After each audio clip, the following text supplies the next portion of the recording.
G'day fellas and welcome to a casted game. We are here on the brand new expansion for Age of Empires 4. This is the Sultan's Ascent. The map today, Gorge, one of the brand new maps added with this expansion, and boy oh boy have we got a fun one for you today. Spawning in on the south side of the map in the color blue, playing as the Order of the Dragon, it's Puppy Paw. And in the north of the map in the color red, playing as the Japanese, it's MarineLord. Ladies and gentlemen, welcome, welcome, welcome. Today we get to watch MarineLord on the Japanese. I'm excited about it. Of course, we've always got Puppy Paw down there on Order of the Dragon, but you guys know how I feel about that civilization. It's a civilization that, well, I still feel like it just needs a little bit of something there to help it out. So, anyway, we'll have to see exactly how it goes. We see Tawara already coming through here for MarineLord. This is the unique wheelbarrow upgrade for the Japanese that buffs up those berry bush gather rates as well as the carry capacity of these villages, and slightly increases their movement speed as well. You can see the default movement speed here, 1.12, whereas these villages are 1.20. That means that these drop-offs are going to be slightly more efficient. Let's check in with his scouting path, see how he's doing. Pretty aggressive scouting path here. Obviously can't go around the back of the town center on a map like this, just because you do have that wood line that's blocking you out. And well, I tell you what, I wouldn't want to make the death run between the town center and the wood line here. It just wouldn't be pretty. Let's put it that way. Let's check in on that north side, though, to see how he's doing as he begins making his way up. A nice little sheep double here. I'm curious to see which direction he goes, because we've seen before in... Oh, he missed those sheep. I'm surprised. What's he focusing on if he's not focusing on his scout right now? I guess he's probably texting somebody. He's texting Mum. Hey, Mum. I'm curious to see which direction he goes, though, because we have seen players look to play Japanese in the feudal age. We haven't really seen too many fast castles out of them, but I feel like in this matchup, you probably could see a fast castle coming out just to try and deny relics, try and get on the map a little bit sooner. I guess the other option is you can go for the Onabagashi, the Onabagadi, or the Onabagasha. I gotta pick one. I can't mix them up, but yeah, you can obviously just go for those, mass them up, and then try and get them to deny enemy prelates before they're able to pick up the relics. And you can see he's already scouted out a couple of relics on this top side in the middle of the map. He spots the third one, the fourth one out over towards this east side, nicely nestled away safely. Is that a full surround? It is. Oh, that is very, very easy for him to pick up. And then of course that fifth one down on that south side, still yet to discover that. Kura Storehouse going to be coming up. 4 villages. Nice little position on the back here.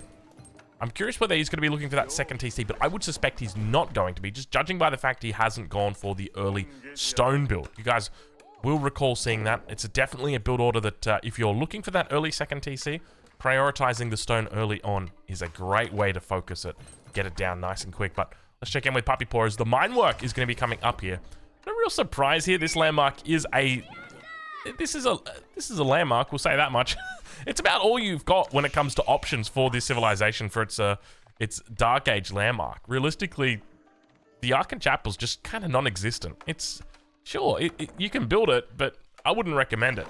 Have a look at this, though. Puppy Paw might be thinking about going for a second town center himself, so things are starting to get a little bit dicey out here, but have a look at this. Just when we were talking about secondary town centers and whatnot, MarineLord begins to throw down a forge out here. Now, he's got a couple of options as to what he could be doing with this stone. He could be looking to go for his Daimyo Manor, or he could be looking to go in for a second TC, but I feel like if you're going for a second TC, going for that the stone opening just would have made a bit more sense. So let's ride on board and see how he plays, because the age ups are about to come through right now. Puppy Paw still quite a bit away, but MarineLord now, just after the 4-minute mark, is going to be aging up here. Kura Storehouse comes through, and these villagers immediately move over to stone, which to me, the fact that he's got 4 vills on food and he's balanced it this way, I think it's definitely going to be the second TC. And I'm curious, I wonder what the timing is for the second TC here, because this will give us a nice little indicator. I guess some things to note, though, that he does get the Kura Storehouse slightly faster, so it means that that's trickling in resources earlier. Other side of the map, though, A jump comes through for Puppy Paw. We'll take a look and see exactly what his plan is as he drops off just the required amount of stone. And he's now going to be looking for that second TC. Where does he go for the second TC? I think you could probably throw it down on the stone, on the deer without too much of a hassle. Kind of protects the gold as well. So I think this is definitely the right spot if he's going to be looking for it. Alternatively, you could come down to the south. This is actually a really good spot as well, because you've got the boar nearby. So let's have a look and see whether he goes for it. But he's just going to go on the gold instead. So just playing it safe, protecting back at home. Up towards that north side, though, Marine Lord slowly working towards that town center. And actually, we see the second level, Takazuki, Takazuki coming through right now for Marine Lord. But you could already see a difference in the speed of the town center here coming out for Marine Lord. So just a bit of an FYI. So that build at Vortex was pioneering. He managed to get the TC down at around the 5-minute mark. You can actually get it down faster. You can get it down about 4:45. But you can see the difference here. So still players working out exactly what their openings are going to be and what's going to be the most efficient opening. But Marine Lord now going to be throwing down that town center on the deer patches. Let's check in with him though. See what his next plan is. I'd be surprised if he goes to deer, because berries are actually much more efficient at this stage because he has picked up that second level of the wheelbarrow. So now he's got that third level that's available to him, that Fudasashi is available, which means he's picked up the second level. So just to run a couple of numbers by you, so it's 0.66 gather rate for berries, 0.75 for everything else, which means your sheep. Deer are slightly more. I think they're like 0.825, if I remember correctly, and then the boar is 0.9. Whereas the berries are 0.66, and then with the 25% bonus, that goes to 0.825. And then with the 50% bonus, well, it just gets even higher. I don't know the exact number there, but you can see right here, Puppy Paw helping out. Thank you, he's going to say to him, thank you very much, Puppy Paw, helping me out here, taking out these deer. Marine Lord's going to be able to secure that hunt. And now Puppy Paw beginning to move out as well. You can see he's got a couple of deer close by, but we'll have to drop a mill down. Definitely going to be the right call here. And Puppy Paw now going to be looking for that castle edge. You see specialized pick coming through for him. Looking to gather up that gold a little bit faster. Definitely makes sense here. Has he gone for survival techniques? Actually, that's going to be the first of the mills coming in. So he couldn't have gone for survival techniques just yet. Expect to see him click it almost immediately though. Actually, he doesn't have a lot of villagers out here, so it might not look to go for it. Over on the other side of the map though, the 2 TC is going to be followed up with a barracks from Marine Lord. So no real surprises here. Looking for one of the best units for the Japanese, the Onibageisha. This unit is incredible. It is so powerful, has the ability to just wipe the map of its enemies. And now begins to move out towards those villages. Outpost is coming up. 2 villagers on the way. You know, I was going to say to myself, Puppy Paw, you don't really need to throw down this outpost, mate. I don't know what you're worried about. And then almost immediately that Onibageisha is going to be here. You can see that. Is the outpost up? Oh, it is up. And he's got the emergency repairs. Okay, I was using the health bar as the metric to determine how strong or how progressed he was with the outpost. I thought he still had a couple of seconds left on it, but not going to be the case. Survival techniques now coming through for both of these players. You can see Puppy Paw already picking up his Marine Lord on that north side, about to, and oh, that's a villager transfer if I've ever seen one. Big Maynard transfer right there. It's going to be a castle age, almost certainly at this stage. How much population space is he running? He's got 50 pop, about to have the 60th pop. He could throw in a couple more Bageisha if he wanted to, but I think he's going to be looking for that castle age, and you can see Puppy Paw is doing the same thing. So both of these players opening with a 2 town center into a fast castle build order.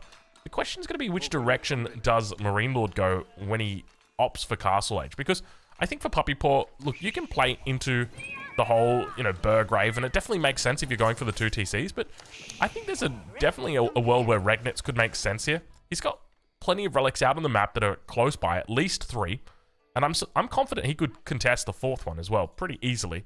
And while the Japanese have got access to he does go for Burgrave. So while the Japanese do have access to 2 religious landmarks, the Yorishiro or the Floating Gate kind of takes a little bit of time to get out there. Whereas the other one, the Temple of Equality, well, nobody uses the Temple of Equality. Not in 2023. We'll have to wait till 2024 before the buffs come through. But now that Burgrave coming up. Marine Lord looking to defend up against an early Order of the Dragon Burgrave here. Nice little timing he's got for it as well.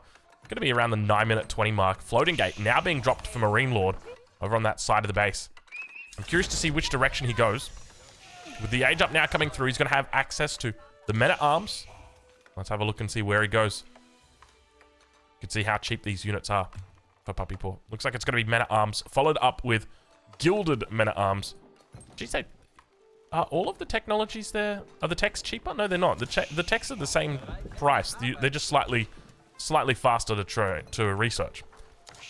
So for Marine Lord, I'm wondering what direction he's going to go with his Yorishiro. I'm kind of excited to see it because there's 2 different philosophies. We've seen Vortex take advantage of the Yorishiro by putting them into the town centers first and then following them up with gold.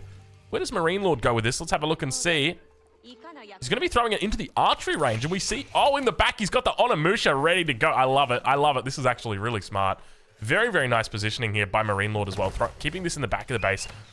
It's so important that when you're putting this down, you don't put it down in the front of your base. Because if your enemy spots that you've got yourself a Yorishiro inside one of these buildings, they will look to focus it down. And now we see every 8 seconds, you're going to have one of these guys coming out here. He's going to start building that mass. And I'm curious whether he's going to be looking to play an infantry-based composition or whether he looks to try and stick with cavalry. We've seen decent success with cavalry. We watched a Japanese mirror. I think it was with Kaup. And he played a cavalry-only composition, and it was pretty solid. But now those relics starting to get picked up. First one on the south side of the map with the prelate picking it up. More men-at-arms moving out across the map here. He's looking to try and deny out any of these units, but the Yorishiro, sounds like we've got the second one placed down in that town center. So a nice little mix here from MarineLord, starting it out with the town center as well as the archery range. And I think this is a pretty decent flexibility now that he's going to be able to provide for his military. A lot of people don't, or at least I know for me, I don't expect Japanese archery range to be an early position, but I guess it makes sense up against the Order of the Dragon. But now on the other side, have a look at this. We got crossbows beginning to come out. Not just any crossbows. These are gilded crossbows, baby. A little bit more expensive, a little bit more range, a lot more damage. We can say that much for sure.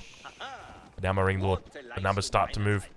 See the Daimyo men on the way as well, so expect him to look for the cavalry bannerman. But now over towards that west side. Looks like the relic has been located. Wallalol attempt. He's sitting outside the range. I think there's 6 range on these, 5.5 range.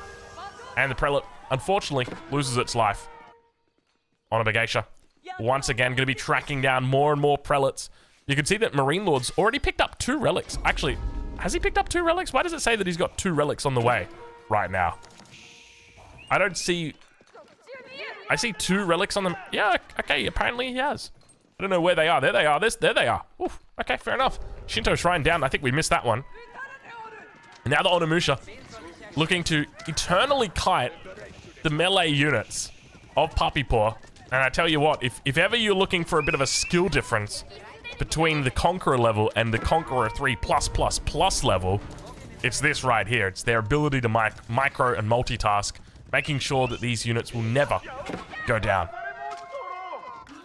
We spoke about that full cavalry composition that we'd seen previously. Have a look at this. In queue now. Mounted samurai on the way. Stables have been thrown down. He's going to begin walling up here. Villager might go down if he's not careful.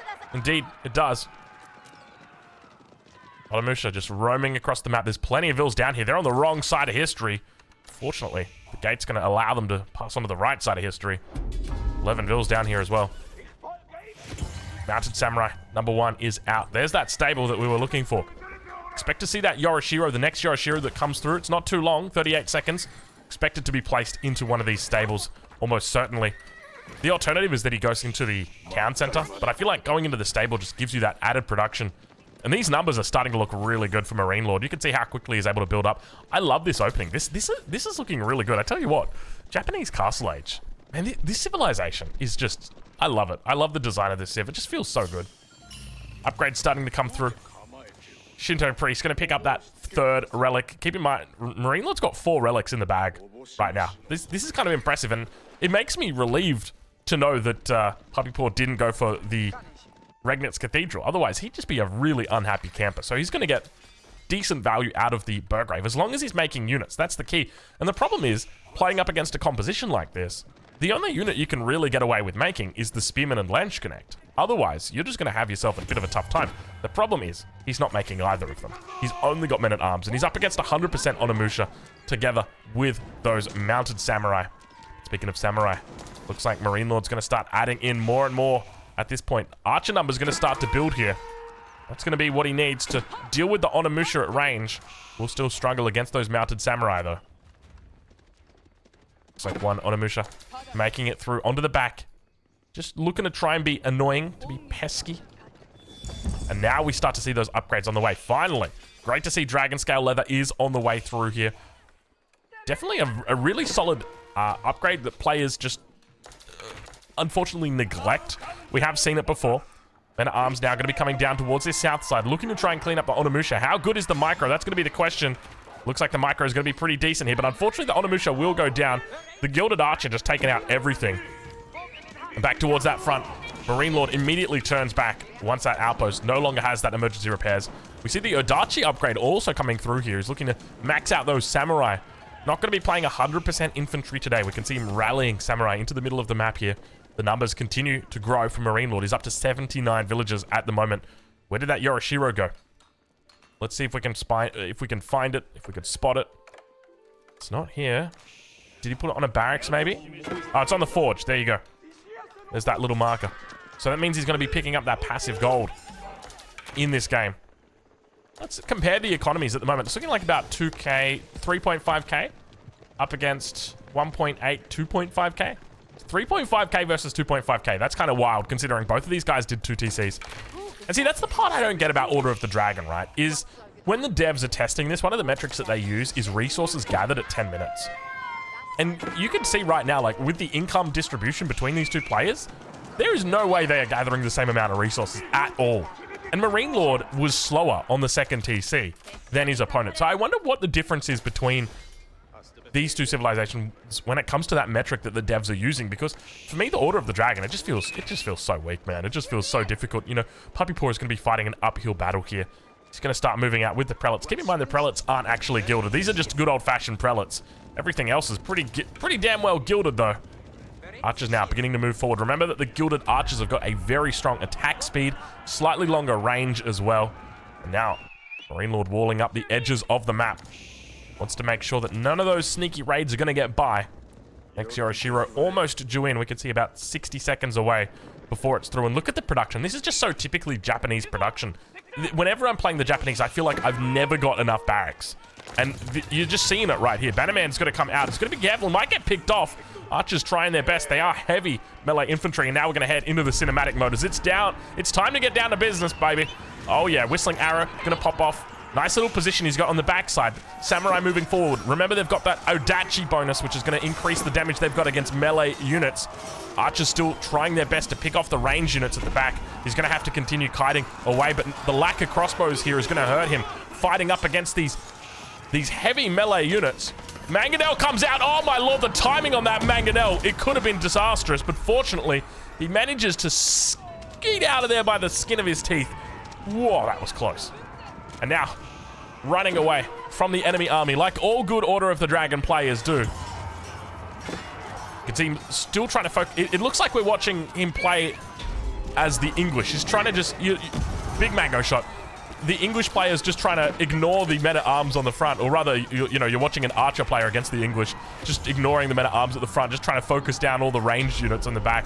But you can see those numbers have really started to dwindle now. Let's get that UI back in and take a look exactly at how these players are doing. MarineLord with a 23 villager lead, but keep in mind that that is not considering the fact that these Holy Roman Empire variant civilization villages are slightly beefier, take a bit longer to build, a bit longer to train. They're 24 seconds each. All right, we've petered out. MarineLord holds a substantial advantage. Second Mangonel's looking to join up. Realistically, where does Puppy Paw go from here? I think he's got to pick up a Springald from the Siege Workshop. That's almost a guarantee. Could he go into cavalry? He could probably go... you can't really do horsemen. I mean, horsemen would do well against the Onimusha, right? That could actually be a way to play it. If you played horsemen crossbow, that kind of feels a bit awkward though. That's not a real composition. You can't be running that. But how's he going to deal with these samurai though? That's the other issue. I guess you could oh, I like it. Oh, I like it. Moving into the unique upgrade for the Landsknechte, it's going to be Zornhau. Wow, okay. This is good. This is good. Now, here's a question for you. Does the AoE bonus, or does the Zornhau bonus affect all units that receive the damage from the Landsknecht AoE? Or is it just the main unit they strike? Because I feel like it should be every unit that gets cleaved, and not just the main unit. I don't know, though. Let's keep an eye out for that. Maybe we can try and understand that. Upgrades. You guys like upgrades? MarineLord likes upgrades. So he's going to go ahead and get everything. Fudosashi coming through. What do we got? Takazaki. Oh, Hizukuri. I'm just throwing out random letters at this point. Things that just sound Japanese. We're getting ourselves the Shogunate Palace. Well, Shogunate Castle coming through here for MarineLord. MarineLord rushing this up 20 minutes into the game, by the way, and he's rushing this Shogunate Castle. Oh, baby. It's happening. Look at the numbers coming out from him as well. This is really solid. Plenty upgrades. There it is. He's deleting the barracks so that he has more space to place farms down, by the way. That's how serious this guy is about role-playing as the Japanese rice gods. How's he doing on the floating gate? Still another 88 seconds to go. I don't know where the other ones are coming through, but I'm going to assume forges at the back of the base somewhere. Secondary town center, maybe? Nope. I'm not sure where that last one's come in. There it is. It's on a forge. I'm always checking the forges because it seems to be the most logical place to be putting them. Just that free relic gold, basically. At this point, look at the passive gold MarineLord's generating. 100, 200, 300. Then the relics. That's another 300. So he's up to 600 passive gold right there. And then he's got 1, 2. So that's 150. And now aging up. Oh my lord, he's rushing Imperial. I mean, this is very close to a fast Imperial strategy, except we are 20 minutes into this game. And the rules for me are you have to be before 20 minutes to be counted as a rush. So it's still a pretty decent timing though, we'll say that much. MarineLord now. Looking to defend, needs to wait for Imperial Age. Once Imperial Age comes through, he can look for his elite upgrades. He's got all the resources in the bank for it. And then he's also going to be looking for the Ozutsu to help. And you can see him moving towards that position as well. He just knows. All I got to do is stay close to me, stay close to the Taganashima gunsmith, wait for the Ozutsu to come out, and then I'm going to be fine. And that's exactly what we see. 3, 2, 1. Show me the money. There they are. Ozutsu popping out just like that. Elite upgrades on the way. We see elite upgrades coming through for the samurai together. Oh my god, look how fast the Onimusha upgrades coming through. It's got that extra little bit of help there from the Yorishiro, but now on the front line, the Onimusha looking to try and take out the men-at-arms. Mangonel shots at the back here, and you can see the power of the Japanese army going up against the Order, trying their best. Decent shots from those Mangos. There's no real way for him to deal with them at the moment, and he's just going to be forced to kite back from this infantry on the front line. The Odachi upgrade is just slicing through these crossbows, and unfortunately, they're just going to get wrecked. Onimusha still just pumping out that damage. The Ozutsu in the back line. Don't forget about the Ozutsu. He's got the nice little spread coming through, but the numbers incredibly positioned right now, and it looks like the Order of the Dragon is going to have to head back towards the other side of the map, because at this stage of the game, it feels like there's really not much you can do now that the Japanese are in their 5th gear. This is essentially it, right? Like, this is your game plan with the Japanese. Rushing the Shogunate Castle, spamming out those farms, just looking to try and get as many of them as you can. And now a little bit of a not a counterattack, but another attack on the front. And never mind. There's the game for you, ladies and gentlemen. I'm going to leave a link in the description of where you can go watch these fellas live. They stream often on Twitch, so go check them out. If you haven't already, make sure you purchase the new expansion pack. I'll leave a link in the description to that one as well. And of course, I'll catch you guys in the next one. Thank you so much for watching.